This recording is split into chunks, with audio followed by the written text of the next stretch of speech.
Hey, what is up, everybody? It is Uncle Matt here with a little Friday night live stream. Since we did one of these, but there is so much going on this week. I felt like channel, share my thoughts, share some previews, look at all coming up this weekend.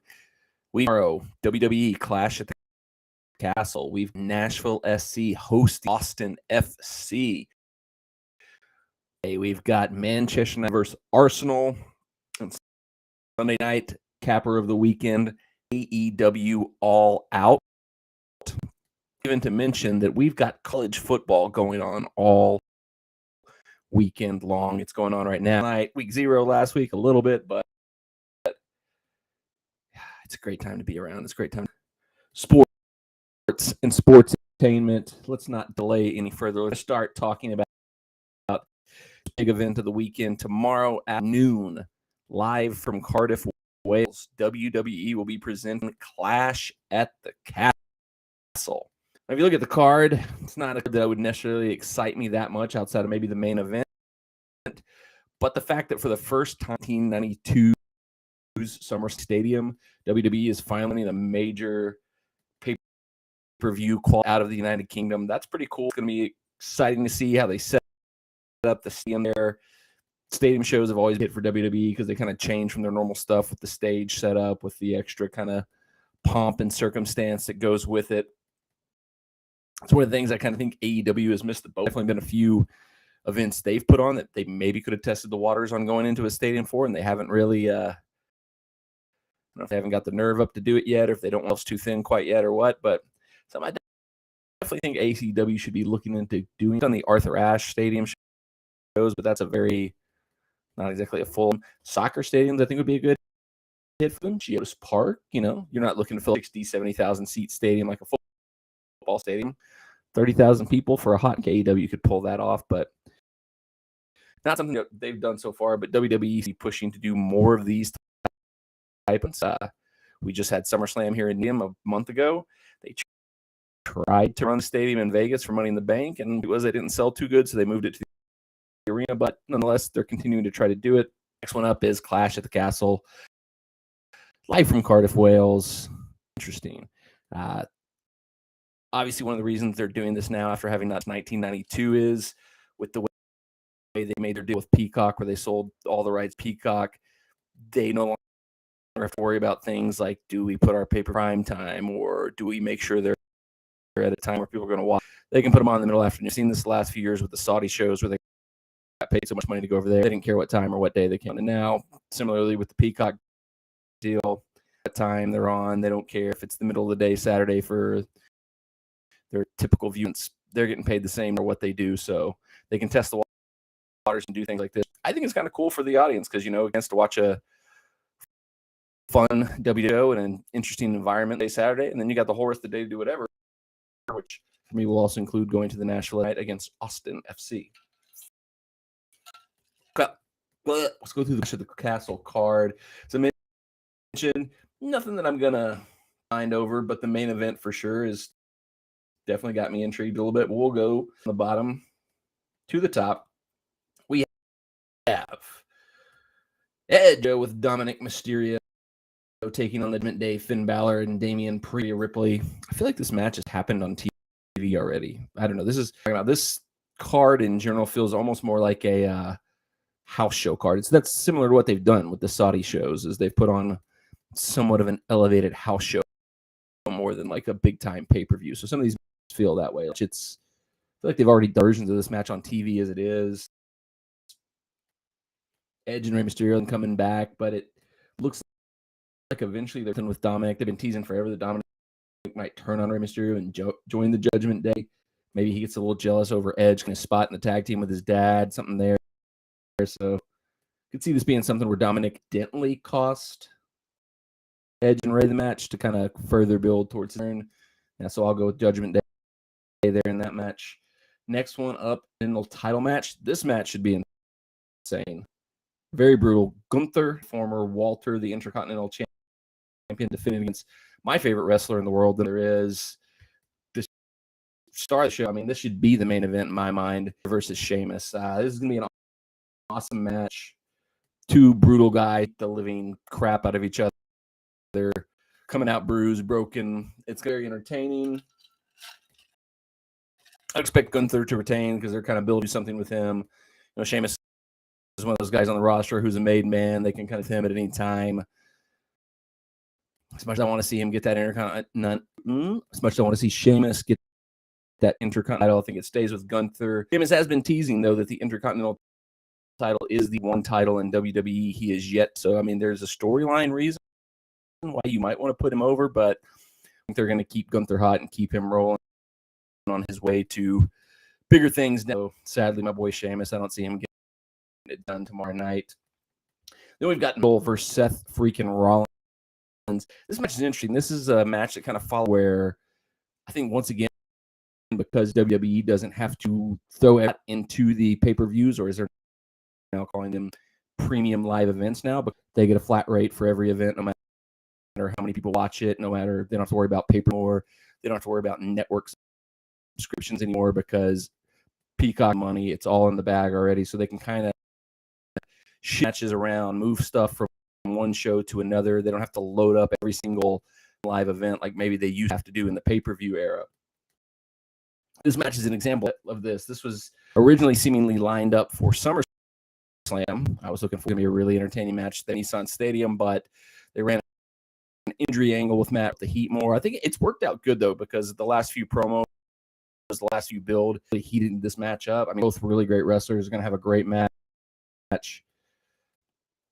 Feels like it makes more sense for her because, he's kind of on the rise right now. He's a guy that they've been kind of building with Randy Orton being out, so keep him over until Randy comes back, unless you're wanting to ease down and needs Randy to come back and save something like that. But I'd put Riddle over in this one. That would be my prediction, is Matt Riddle getting the win over Seth Rollins. Another example, like I think they shift stuff around now, is the women's match, the finals of the tournament to crown the new women's tag team champions. A lot of sense to have the finals of that be on a big pay-per-view show, but they went ahead and made it on Raw, so that's what they do now. What else we got to show? Not many matches compared to AEW. There's like no matches on this. It's actually kind of a good thing because it'll be a fun little quick show. Get in, get out. Bianca Belair, Alexa Bliss, and Osaka versus Bayley, Dakota Sky, and Io Sky. Once again, this is basically your match. The Heels lost in the finals. Dakota Kai and Io Sky lost the finals of the women's tag title match on Monday Night Raw, so I think it would make sense to come back here and get the win. You can also set up Bayley to challenge Bianca Belair for the Raw women's title with them. I think the Heels go over there. That makes sense to me. For Shayna Baszler for the SmackDown Women's Championship, this feels like a kind of holdover match till they get to going with Liv and Ronda. I mean, they're turning Ronda into Stone Cold. It seems like the way she's been suspended and is just beating everybody up. It definitely like it was supposed to be a heel turn for Ronda Rousey, but it's seemed like it's maybe working the other way around. It seems like they're kind of steer her though and going with it and let her be a babyface. So I don't really know what that means for Liv Morgan, because Liv Morgan, she almost lost her babyface status, being a little whiny and kind of complaining, kind of got it back in her corner. So they did babyface slam, so I guess they can do it again. I guess I would expect Liv to retain because, I mean, they got to get her back to Ronda at some point in time. So I don't think they would have Shayna win and then go to Shayna and Ronda. That makes history. That would be an interesting feud, but I think Ronda's got to finish up her stuff with Liv before they go back to anybody else. We'll see what happens there. I think Liv Morgan wins. See the big match, the main event, Roman Reigns versus Drew McIntyre for the undisputed WWE Universal Championship. The championship that as of tonight, SmackDown, Roman Reigns celebrated 2 years of holding, not 2 years of holding the undisputed years since he won the Universal title. Then he eventually won the WWE Championship to unify. It's a 2-year total reign with his original belt and the new belt, whatever. Doesn't matter. Drew McIntyre is by far the strongest guy they've put him up against, the guy that's been protected the most. They've kept him apart through Reigns. Has kind of been working his way up and building up this just unbeatable streak. It makes a lot of sense on this show to put Drew McIntyre over on Drew McIntyre. You're in the UK. He's going to be the not exactly hometown here in Wales, but I mean, he's got the UK behind him because he's from the UK. He's kind of the hometown guy. He's been well protected. He's been built up strong. Some just building him up for this match have been incredible. It's almost like Super Ace has to win to be the achieving champion. But on the other hand, it seems like they've got to make Roman Reigns just the biggest star, the most unbeatable lad during this modern era. You know, where that's trying to erase some of the CM, just really trying to build a new superhero, new era, finally make him the new Rock, the new Stone Cold, whatever you want to call it. There's a part of me that thinks they probably want to keep the belt on him and keep them. And if they're going to have somebody beat him, it's going to be on WrestleMania, which always a big show. But the big rumor of what they're trying to get done WrestleMania this year is Rock versus Roman Reigns. Richard Greenberg, hi from Toronto. Hey, from Toronto. Really enjoying your YouTube channel. AEW shows that are coming up there soon. But that's what they're hoping to put on Roman Reigns versus The Rock as the main event of this year's WrestleMania. Doesn't necessarily mean that Roman can't lose the belt here, because I don't think you need the title picture for Roman Reigns versus The Rock to be a big match. Also, night, so you're going to have 2 nights, 2 different main events. So you could even have some other combination of things happen with the belts here. But I think Roman's a made man. I think it makes a lot of sense to get the entire, so you can have somebody who's back regularly on TV, regularly on the house shows, having the sets him up as a big, huge babyface, which they tried to do a few years ago before he win the world title from Brock Lesnar in a warehouse with no bear. Could be a big moment for him because, like I said, I don't think if they're going to run at WrestleMania, I don't think Roman needs the title for that match. I think that's going to be a big enough match on its own. But it's one of those things behind him. They've pushed him so much. They've had him beat so many people. You almost can't produce until he does. So I think he probably keeps it. They've also started teasing Kevin Owens as potentially his next opponent after that. So it's almost like they've already set up. But I also think that could lead to Zayn, Fallon and Co. And it ends up being Owens versus and Sami Zayn versus the titles.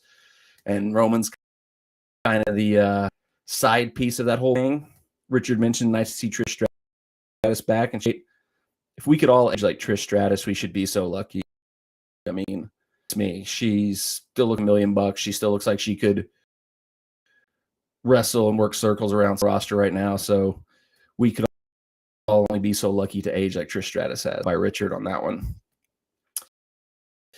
That's my main thoughts on Clash of the Castle. I think the main event, I think it would be a great opportunity to put the belt on Drew McIntyre to set him up going forward, to be a him, to build him up more. But it just feels like the Roman train's going to keep Roman. Probably would say Roman Reigns probably keep belt here. So that's all.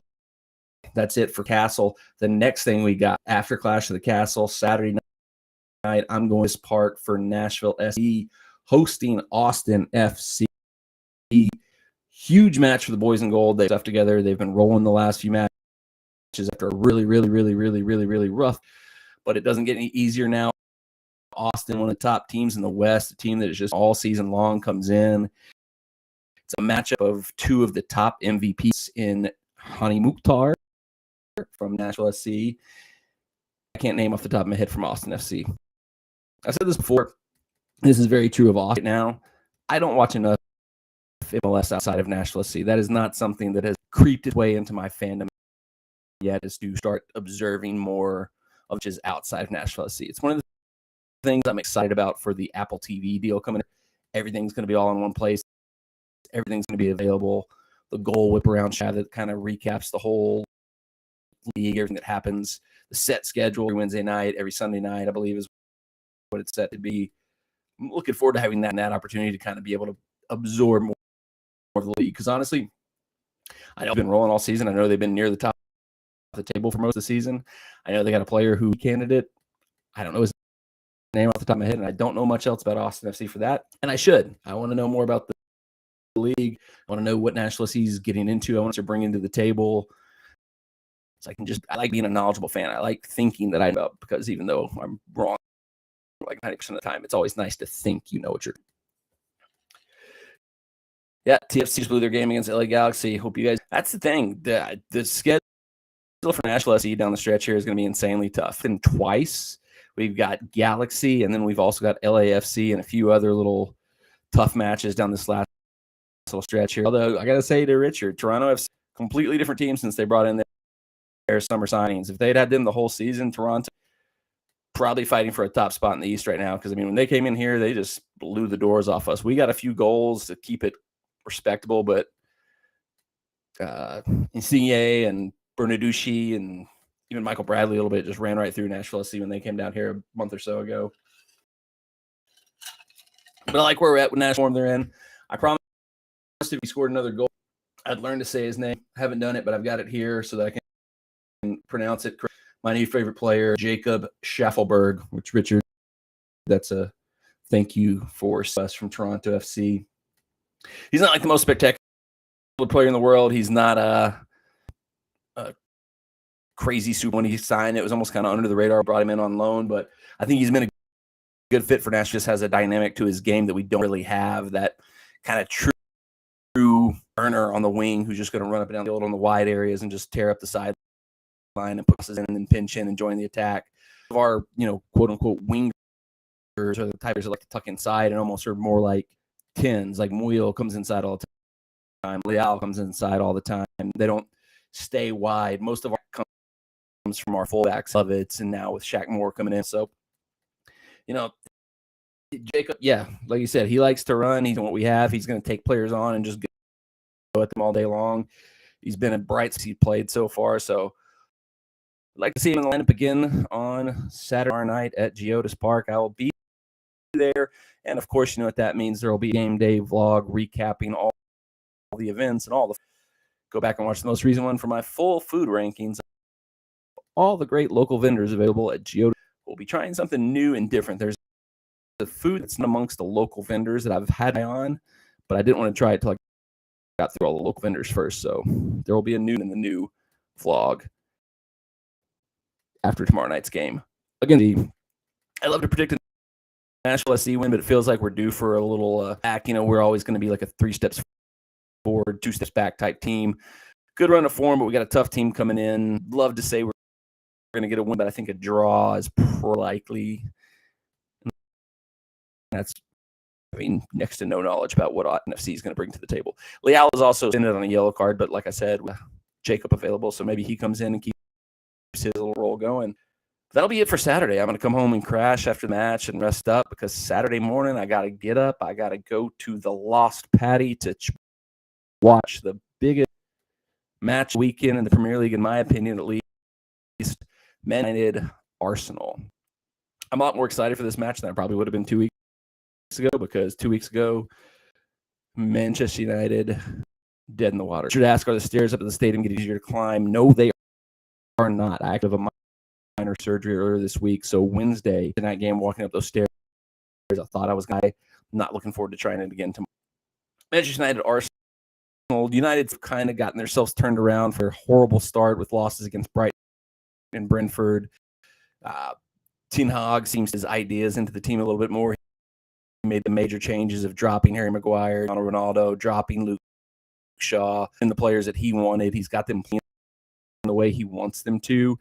It hasn't been spectacular, stupendous so far. But it's been pragmatic in a way that gets the job done. Their players are following his instructions. They're doing what they need to do, and it's led to results for the last matches on the bounce. The big one against Liverpool, 2 matches back, and then 2 tidy, if not spectacular. We're both 1-0 results against Southampton and then Leicester City. Arsenal coming in now. They're the only team in the league that's won all 5 of their matches. Haven't really played anybody, so it's they've looked really good. There's no doubt Gabriel Jesus looks like the signing of the summer outside of Erling Haaland, also obviously, but he looks like a huge signing for them. Odegaard looks like the superstar that everybody thought he was going to be. Madrid signed him when he was like 13 years old or whatever. But they haven't, United are starting to kind of get their rhythm going. So United will be the toughest test Arsenal has seen so far. You would hope United can keep their United fan. That is, I guess I am. So that's what I'm hoping for. But it'll be interesting. It'll be interesting to see how real the form we've seen from Arsenal, how real the turnaround over the last few matches have been for Manchester United. Two of the big storylines for United are going to be, will we see the new players integrated more, cast off the bench the last two matches? Does he make his full debut? Does he get a start? I think so. Ten Hag seems like he's happy with what he's getting from the 11 he started. Straight matches. I think he's content if that group keeps well to give Casemiro more time to settle in, find his way, get his rhythm, and then when the comes, give him the spot that he's going to need to fill for us, because he's the kind of money they spent to bring him in, not have a huge role for him. And the other side, the new signing finished up the other day. 100 mil, a lot of play money for a player that's not really been tested at the highest level. You know, he's league experience. He's won the Eredivisie with Ajax, obviously, but going Premier League, it's a completely different step up. Once again, very similar to Jeffelberg. I think what's special him for United is he is the type of player United doesn't skill set the way he plays. Being a right-sided player with the left foot, we don't have that at all. His desire to take people in, but also across from the out, do a little bit of everything, completely different what we currently got from our wide players. Because basically, the players we got playing wide right now, you've got Jadon Sancho, who is more like a 10 than a winger. Really, like he likes getting into the triangles, making little connecting pass, kind of being the setup man, run off things and looking for chances to score. Rather than Alonga, Martial, they're all more like strippers who want to come from the wide position through the central to get goals, but it's more of the true winger who's going to go wide. He's going to stay wide from the wide areas, whether it's crosses coming in, whether it's beating the man himself. Box. I'm excited to see him get in. I'm excited to see what he can do at the Premier League level. But much like Casemiro, I think Ten Hag is going to give him the time to work his way up to speed. I would be on the bench for the Arsenal match. I would come in at some point in time in the Arsenal match, but I think much like what he's done with Costa, the opportunity to kind of slowly work his way in before really throwing him to the fire and give hearts. But should be a really good match. I have no idea what's happening. I'm not even going to offer a prediction on that. Like I said, United's looked good the last three matches, but hasn't been the toughest competition for them. Looked good all season, but they haven't had any real tough competition yet. So it's going to be see which teams got their best form down, which team's going the way they're going. I slightly favor Arsenal because I feel like there's similar teams where it took his players in. It took a while to get his system implemented, but you're starting to see that. And I think Ten Hag is just in kind of the starting phase of that. So I feel like Arsenal and their project, that's the term everybody likes to use in soccer now, is we're looking. I think Arsenal are slightly ahead in their project than are in theirs. So I would slightly give the edge to Arsenal, but I like the way United's been playing lately. Could go either way. Could be a draw. We'll see what happens. Should be a good match either way, unless I'll be very bummed out about that. Missed a couple things here. I'm going to go back. Fan EPL is fun this year. Yeah. If you're a Spurs fan, this is definitely a fun season. I really like what Spurs have done. I've written a couple blogs for this website called the Playmakers blogs, Playmakers with a Z. Spurs and a lot of praise too, because I think they've really supported Conte. They've brought in the type of player, brought in some really good players. He's getting some really good stuff out of some players that I thought were kind of wild. Eric Dyer coming in and looking like one of the better center backs is not something I would have guessed. But Conte's got Spurs playing really well. He's a high-level manager. He's won everywhere he's been. With, Liverpool being a little down, kind of working their way up, with United being down, with Chelsea Chelsea got all their signings in, so once they integrate those players, but even Chelsea looks a little off this season. It's a season where a team like Arsenal that's kind of rebuilt themselves could definitely jump up and really kind of catch City up at the top. I think they're the ones that have a chance of catching City, so it is a good season to be a Spurs fan. I think Jesse Marr's success coaching in England, I think he already has. I mean, I think some of the early results for Lee have kind of washed away a little bit of the stigma that we have with the U.S. coaches over there. I mean, it's always going to be there until something big happens, but he's already got Leeds playing pretty well. They've built up a pretty good squad over there. I think they're going to have a pretty good season. I expect them to be top 4, top 6, anything like that, but they could push for a top 10 spot, and he's going to play well if he can keep him healthy and keep on. They bring a few more players in January. I think Jesse Marshall is going to have a pretty good season. Any interest in buying some shares of Manchester United, and then you be an owner of your team? No. There's actually some interesting articles that have come last few weeks as more and more people against the Glazers, where they've looked at if you shares of Manchester United when they first went available on the exchange, you would have lost a lot of money. The shares of United have not done too well, so it would be really cool. It's a fun thing to be able to say you own the team, but you don't really get the stake. There's never going to be any stake to really own the team. It'd just be a fun little thing, but at the same time, you'd be losing money because until they really get the club back to its top ways, it's going to be a money loser. That's it for United Arsenal. Answered a few questions there, got caught up. So let's move on the last big event of the week, Sunday, Labor Day weekend. We got the perfect day for us this till late at night on Sunday. Sleep in on a holiday on Monday, take the day off. AE all out. Now, in terms of match quality, this card is 100 times better looking than what we have with Clash at the Castle, but they are getting to a point where I think they're putting this on the pay-per-views. They got to start trimming the fat, and they've got such a big round to get everybody on. They're trying to keep everybody happy.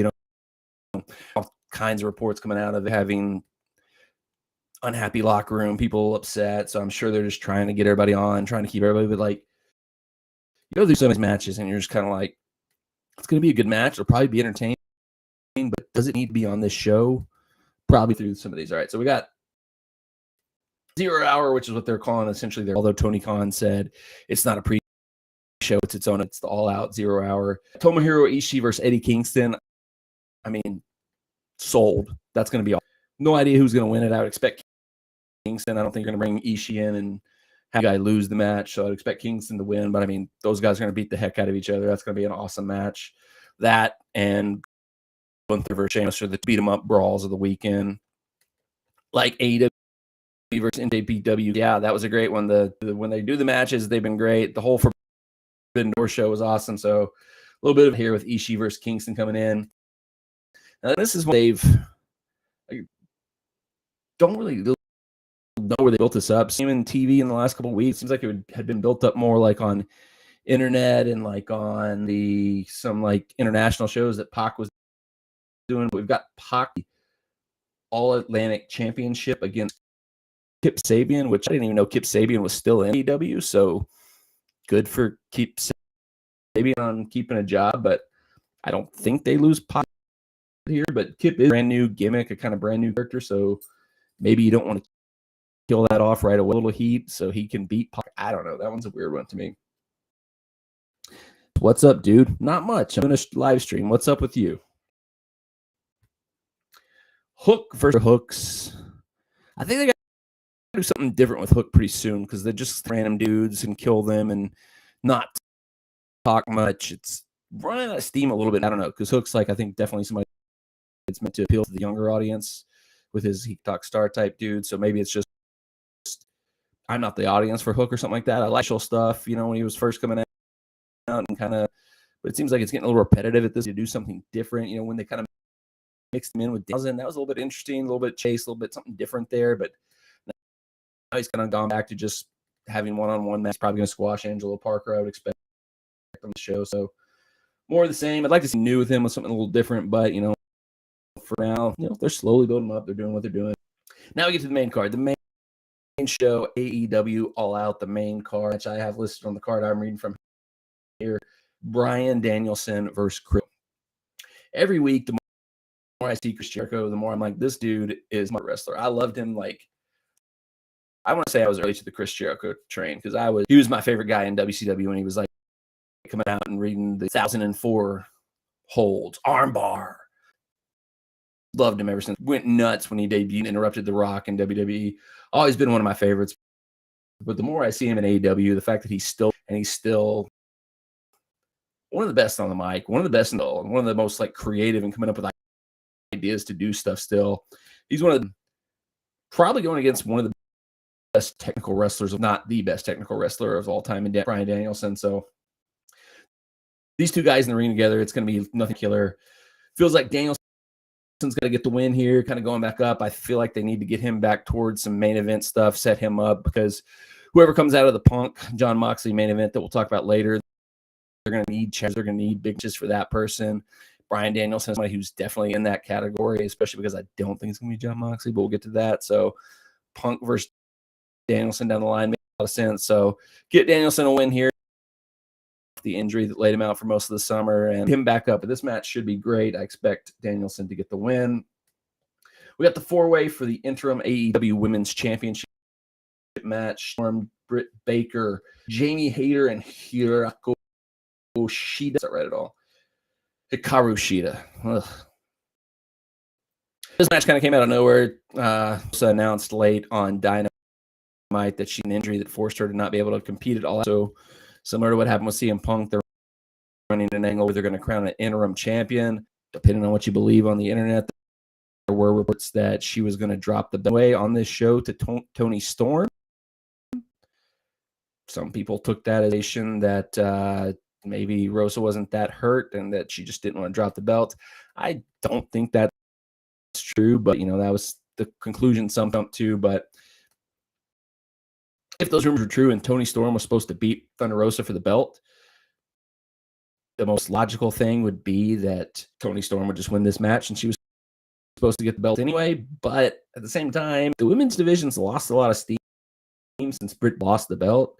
She was far and away, like, just her personality, her in-ring work, everything just elevated the whole with her on top as the champion. So it would make a lot of sense to me to put them let her kind of re-spark the women's division, but at the same time, new and see if Toni Storm can do the same thing. So those are the two I would favor to win it. They're probably just people out there to help the match. Sheet is a former champion. She's really good. Hayter can be in there to kind of either help Britt Baker or start to tease that they're going to try the thing. But I have a feeling it's either going to be Toni Storm or Britt Baker win. Probably Toni Storm, because that's one thing, is that when Tony had plans, he has not let them get derailed by much. He kind of sticks to what he wants to do. To wait like 4 months to do it or not. So wouldn't be surprised if he's still winning, as apparently that was the original plan when it was supposed to be just Toni Storm or Rosa. CM Punk, so much hate these days. Yeah, it's been interesting. He seems to be at the center of a lot of the back about some of the discontent that apparently is going on in the locker room. That was inevitably going to happen as more and more big stars from WWE made the jump over. You saw it in WWE in the day. If anybody that watches is old enough to remember, when Paul, Hogan, all those guys started coming over, first everybody was happy because it was ratings went up, success went around. But then as the older WCW guys being on TV as much started not getting as much of what they considered fair treatment, because the new guys were getting all the love. It started the locker room over there sour. So, certainly our rumblings when it comes to CM Punk, but who knows what's true on that stuff and who knows what's not. They're going to be in Chicago, though, so the CM Punk's get love from the crowd there. That he's going to be as over as anybody is anywhere in the world on that one. Next one, this is a match. No, this doesn't need to be on the show other than get these guys on the show. Malachi Black, Brody King, and Buddy Matthews versus Darby Allin, Sting, and Miro. This is also stupid about the way they built this card. They're crowning the first ever champions on this show, yet there's two other trios matches also. I mean, some people might say, oh, well, you're doing more trios matches to set up that there's other trios come after the new champions. I think it'd be better to just do the one trios, focus on that. This is the big match. Whoever wins this match is going to be the first ever champion in AEW history. And then you got like a bunch of random other trios matches to elude the idea of how special that one trios match should be. So whatever. Don't even care about this match. Everybody in it's really good. They'll put on a good show. Sting will do something and just all go, oh my God, he's 60 years old. How is he still doing this? It'll be a fine match. Jade Cargill first. This is one they've been building up really well. Athena was great in her time in WWE for the most. Ember Moon. Jade Cargill's better as time's gone by. Doesn't feel like Athena's Jade Cargill. Like they're really setting up Jade Cargill to be a star. They're almost like giving her the Goldberg push throughout her time here in AEW so far. I wouldn't be surprised. I want to address the women's TBS title versus the women's world championship. They've tried to keep the TNT, the TBS title, and the two world titles kind of separate. They don't want them to be like TNT titles or B belts or like the lower tier belts. They want to just have them be their own thing and not really. Feels like the most logical thing for Cargill is just run through everybody she can and then eventually go after the world title. But I guess you could also drop the TBS title at some point in time and go after that. Athena's good. She's a big new star they brought in. She could get the win here, but I would keep Cargill going. I don't see anybody going to lose this match. I'd keep pushing her, keep her going here. Jungle Boy Christian Cage, this match has been being built up for a year, 2 years. I don't even know how long. The turn happened at the last pay-per-view finally. A lot of heat, a lot of little, somewhat some people would call cheap heat ideas to build up the intensity of this match. I think Jungle Boy is somebody they expect to be one of the company. Like he was up there with, I think the four pillars were what? Sammy Guevara, Jungle Boy, Darby Allin, and MJF. So singles match on pay-per-view, his first big singles feud outside of the Jungle Express tag team. He gets the win here and kind of sparks him going forward into what'll probably be a big singles push towards bigger and better things down the line for him as he gets going. He's really good. Christian's solid worker, so should be a pretty solid match. Another match here. This is the other trios match that doesn't belong on the show. Really has no reason to be on the show. Like I'm generally convinced that they know kind of lost steam and Wardlow with everything that happened with MJF at the last pick. They know FTR is one of their things they got going, but they're waiting for FTR to get back into the AEW tag team title picture. Don't know why. That makes sense. Weird why they're just keeping FTR's like they literally keep putting them as the number one team in the rankings. The rankings are fake. Who cares? But why do you keep putting them number one in the rankings, but you just never even act like they're ever going to get a title match? They've got all the other titles. They've got 3 other titles. It would make so much sense for them to get a tag title match on this big show. For some reason, they're in a trios match with Wardlow. Jay Lethal, who is technically a Ring of Honor guy, and Motoshidi Machine Guns, who I believe are Impact guys. So you got the guys who probably should be challenged for the tag team titles. A guy that you probably need to be building up like you were at the next Goldberg, give him a singles match, just destroy somebody. You got them in a trio of guys who technically aren't even really AEW guys. Makes no sense. Would make no sense for anything to happen other than Wardlow and FTR win, but that match shouldn't be on the card. There's 3 or 4 matches on this card that they could easily cut to keep this show at a more timely fashion, like Clash of the Castle is going to be. Jungle Boy looks way too much like his late father. I'm noticing a lot more. Like I used to think like I didn't really see it that much, but for what now it's been highlighted, I've been doing the promos with Christian. I'm seeing it, the voice. I'm starting to hear it a lot more because I used to always think like, is he really his? Now you see Luke now that he's gotten the chance to kind of perform a little bit more, to talk, to be fake camera and not just kind of flying in the ring. Way too many titles in AEW. I would agree with that. That's that they have is I don't know why they have so many. I don't know if it's kind of like UFC, where like C got to a point where they felt like they had to have so many. They couldn't have shows that didn't have a title. I don't know if that's part of the logic, because they definitely are following some of the UFC playbook when it comes to the way they structured AEW, but definitely too many titles. For a great comment from Richard. Is this match? Oh, this is okay. I see what this is. Casino ladder match. They do one of these, or either this or a battle royal. This one, the winner gets a future world championship match for the AEW World Champ. You got Claudio versus Wheeler Yuta versus Penta El Zero versus Rush versus Andre Idolo versus Dante Martin versus prize entry. These surprise entries that they've had in the Casino Battle Royal, ladder matches.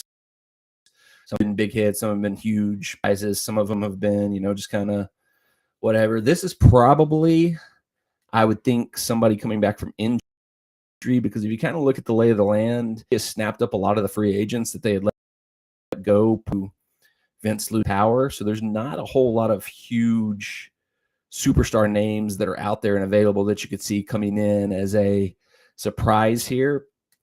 You could have like a guest appearance from somebody from New Japan Japan. I mean, Will Ospreay was just on the show, so in theory, it's possible he could still be in the country and available. He was in Chicago just 2 days ago, so it's entirely possible he could have done, and he would certainly be somebody to be very entertaining to see in this ladder match.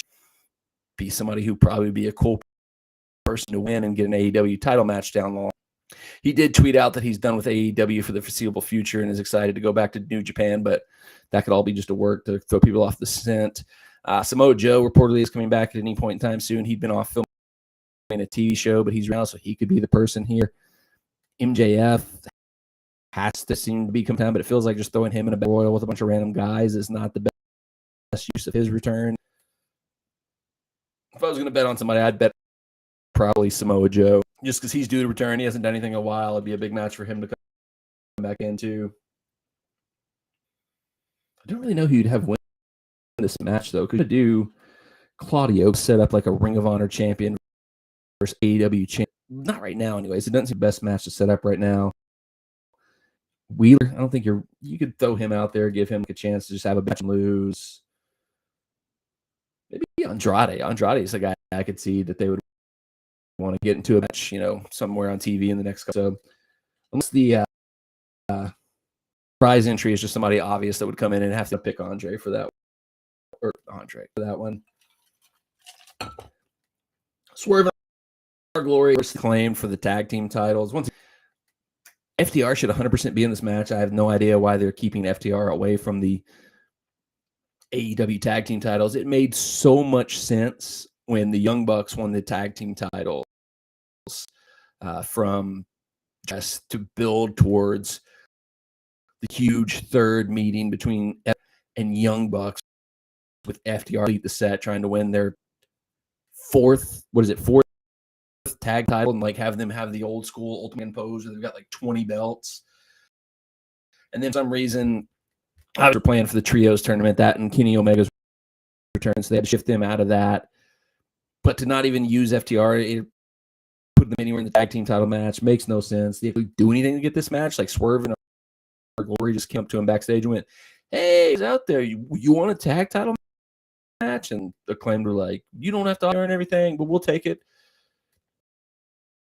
He claimed they're really over. I mean, obviously they were getting really popular, getting really over, so it makes sense to want to push them. What's going on right now? They seem like they're probably more over than Swerve and Our Glory. Like they're probably better suited to be champions, to be highlighted, to be focused, to be built up.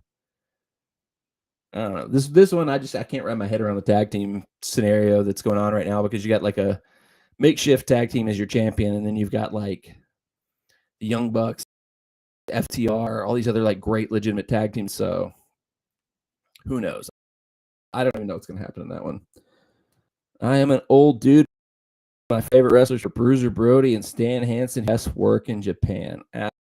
Absolutely classic stuff. That was some of that Japan, seeing like how like the fans in Japan were like generified of Stan Hansen and Bruiser Brody, and like they like Bruiser Brody, literally person like he was gonna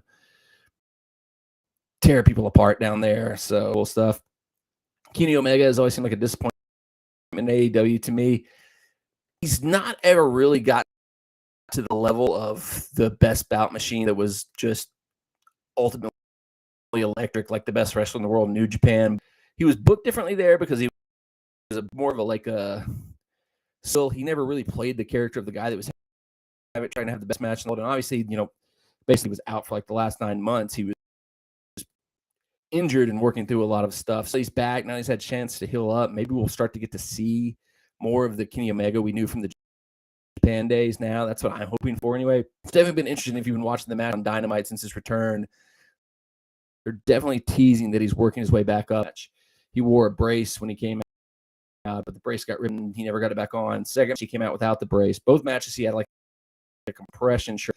The second match last week, he got a compression shirt ripped off and finished the match without it. So I think they're almost doing like a story, the rebuilding of Kenny Omega. So hopefully leading to us getting to see the real Kenny Omega, the Kenny Omega who was tearing house, working 6 and 7 star matches every night.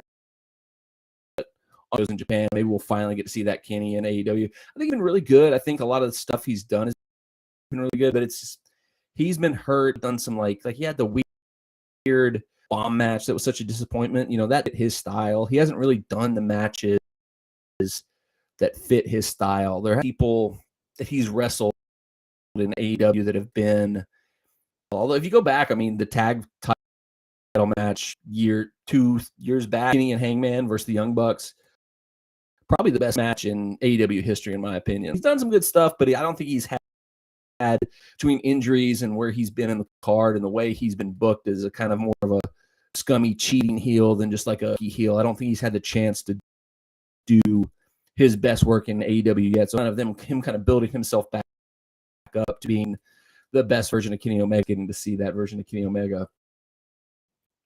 But on that note, that is the next talk about. We've got the Elite, Kenny Omega, and the Young Bucks in the Trios Tag Team Championship to crown first ever Trios Tag Team Champions. I haven't watched Rampage yet. It's going on right now. I don't know if the match has happened, but tonight we've got the Best Friends, Orange Cassidy, Chuck Taylor, and Trent taking on the Dark Order. The guy whose name is Hangman Page. Winner of that takes on the Elite. It just makes all of a sudden Hangman has been forced to join forces with the Dark Order. He said he was just going to be in their corner, just going to be something they were going to wrestle on their own, but then they had 2 guys get injured, Preston Vance and Evil Uno, so Adam Page did finally have to spin. I'll be your teammate. I'll help in this Trios title. Makes all the sense in the world for Hangman to come into that final with a new team versus his old friend, his old team in the Elite, and house down and have an awesome match. That should be a great match. History in AEW where they always seem to want to put other people before eventually coming back and getting titles. You would think that would lead to the Dark Order and Hangman winning the tree first because, Omega, the Bucks were the biggest stars coming into AEW, and they neither one of them won titles till like almost a year into the company. Given their history, given their track record, you would think they would put the other guys, but Tony Khan did eventually step in and say, hey, you guys got to start winning. You guys are our stars. We got to start. So if he has it in his mind that he wants them to be the Trios champions, then they'll win. And he had said multiple times that one of the reasons they were waiting on the Trios titles to come in was he wasn't going to bring them in until Kenny Omega came. So whether he just wanted Kenny Omega to come back to have the Trio Bucks be a big part of the tournament, or whether he was waiting them to come back because he was going to put the belts on them, we'll find out in the match tomorrow. I'll ever check out Impact Wrestling? Not really. They've been to Nashville for tapings, and I've always wanted to get every time they come here and do a taping or a pay-per-view, it's like on just the worst spot. I'm either out of town or I'm bogged down with work stuff and I haven't been able to go. It's definitely something I want to go out because I'm a big fan of Matt Cardona. I love what he's been doing in DC and the way he's kind of invented himself since he got released from WWE. So follow what happens there, but I don't get to watch the shows as much as I'd like to. So many hours in the week, and I just never seem to be able to find the time. They're coming back to Nashville, I believe, for Hard to Kill coming up soon. So I may try to go to, as I've been wanting to go for a while. Surprised that Cody Rhodes left WWE. He basically founded AEW. Story there. There's got to be something to that. He and Tony Khan both came out and talked through things, and they've agreed that they're never going to publicly disclose what led to the separation. But like you said, he basically founded AEW. For him to have left to go back to WWE, which seemingly he had love for when he left, decided to reinvent himself on the indies. And someday, these things always come out. Someday we'll find out what really happened. But for the time being, it seems like that's going to be one of great mysteries. But the timing couldn't have worked out better as he went back. He got the huge pop WrestleMania. Sucks he got hurt now, but now with Triple H taking over, when he went back, they're probably going to give him a big push. They'll give him the big run out of the start. They always do that when they bring some, but they'll literally turn him back into the old Cody Rhodes because Vince never changes his mind about going to probably try to get him to be started again at some point in time. But Vince is gone now. He believes in him. He's going to keep it going, give Cody all the chances in the world. And I think if Roman does keep the belt, if he does beat Mark Clash in the Castle, whenever he comes back, Cody is good of a candidate to eventually beat Roman as there is in WWE. So we'll see what happens with Cody. It's cool. I think it's great for him. I think he had gotten a little stale. I don't think, in retrospect, the angle where he lost the right to ever challenge for the AEW championship is the best idea, because it kind of put him in like a weird kind of middle of the road limbo where he never could really get above a certain. And he did that because he wanted to focus on being an executive. I think maybe it was Tony Khan didn't let him be as an executive as he wanted to be. I could be wrong. That's 100% speculation, riffing off the top of my head. But yeah, I think he kind of hindered him of not being able to challenge for the title. So it kind of hindered him. I think he's gotten a good refresh. I think it's really worked out back to WWE. But the last we have on the card, actually, I missed a match. Ricky Starks versus Powerhouse Hobbs. Who cares? Ricky Starks wins. Main event, Jon Moxley versus CM Punk for the W World Heavyweight Championship. Build to this match, the angle, the way they've done it, I haven't been the big. I kind of understand some of it. Almost from the first match a couple weeks ago on Dynamite, I'm sure they felt like it would be a good chance rating, get things going for him. It didn't really have a whole lot of heat outside of it. It was the interim champion versus the former champion. I don't know, it's been weird. I expect they're going to have a good match. The promos that week, built things up really well. Weird that like the way Punk lost the first match against Moxley was that his foot was injured, and then he came back the next week and foot didn't act like the foot was hurt at all. I think like the idea is supposed to be it isn't hurt, but he's got like a mental block coming back from the injury, and he's got to overcome the mental, get back to the top and be champion again. Nick Hubbard, yeah, that one sucks. I was assuming you're talking about Harold Landry. That one's going to be the worst possible injury the Titans could have had. Hi to Middle Tennessee Pyro. Can't wait to see what you've got to see in Titans game soon. Got to have extra pyro going at the Titans from Harold Landry getting hurt. But I'm going to go ahead and say I can't imagine where CM Punk does not regain the title in Chicago. I feel like you're going to riot if you have him lose clean in Chicago to Jon Moxley scenario. And I've heard this from a lot of people. Isn't like just me making it up off the top of my head that gets you out of there with Moxley still being champion. And I feel like you almost cut Moxley because he's been cutting some fire promos. He's been getting himself over really hot as being on top of the company who should be the face. So I kind of like to him keep the belt. The way you could do that and get out without completely having Chicago just like turn the place upside down. I never can figure this audio out. I'll figure it out someday. MJF has to come in and cost him Punk the belt. That's the only scenario you can get in there out without the whole company falling apart. Yeah, that's it. That's our Labor Day weekend in a nutshell. I'm really looking forward to All Out. I'm really looking forward to versus Arsenal. I'm really looking forward to Nashville SC versus Austin FC. Really looking forward to Clash in the Castle. Doesn't work because I had some bad audio on a podcast. Maybe it's this microphone. Maybe I'll have to figure something new. Maybe I'll have to buy a new microphone. Thank you for letting me know, though, because I will definitely do that and improve it for the future. But that's going to be it for this one. Hold on, let me try something.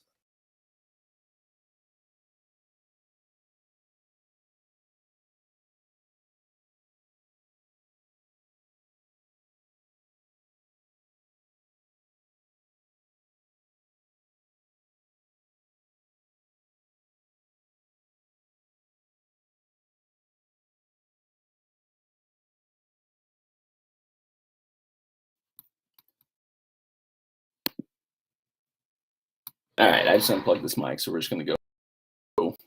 We're going to raw dog it for the end here. But anyway, thank you guys who have tuned in. Thank you guys who've been commenting and asking questions in the chat. It's always interaction going. If you're watching this on replay, though, leave me a comment. What do you think of my predictions for the shows? What do you think of my predictions for the matches? What do you want to see coming up WWE? What are your predictions for the Premier League season? What's left of the MLS season? Thank you all for watching and tuning in. Like I said, we got a game day vlog. Let's see tomorrow and a lot more to come on the channel. So make sure you hit that subscribe